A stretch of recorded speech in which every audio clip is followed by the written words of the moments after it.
C'est une propriété du cerveau humain, le jeu. C'est quelque chose qu'on ne peut s'empêcher de faire.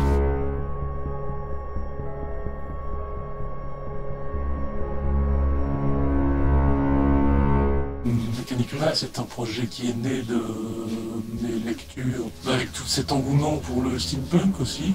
J'ai voulu moi aussi faire mon truc steampunk. C'est des souvenirs d'enfance de ces taquins en plastique. Je voulais encore apporter une nouveauté au taquin, donc j'ai décidé de reprendre le principe du taquin, mais de faire ça en 3D. Silver City s'est inspiré directement d'une bande dessinée de Schuiten qui s'appelle Nojegon, qui est une bande dessinée entièrement symétrique, qui peut se lire à l'endroit ou à l'envers. Et physiquement, tu prends l'album de BD, tu commences par la fin, c'est une histoire identique que si tu commences du début en fait. Et il a réussi quelque chose de grandiose. Voilà, Silver City est peut-être pas aussi grandiose, mais j'ai essayé de faire quelque chose de bien.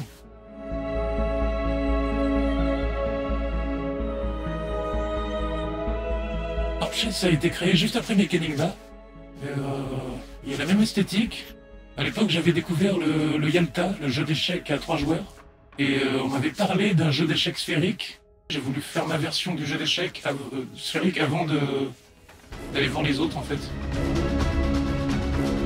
Le Ptoncum, c'est une boîte à code. Il y a une version où tu peux personnaliser la combinaison. Ça, j'y tenais depuis le début. Tu peux faire toi-même ta propre boîte à secrets sans même que le créateur sache l'ouvrir en fait. Architecto, c'est directement inspiré de Maurice Cornélie de Sécher, donc un graveur qui a vécu au 19e siècle, je crois. Il m'a fait rêver dès tout petit, ouais. Et bien voilà, il fallait absolument que je fasse quelque chose directement inspiré de son travail.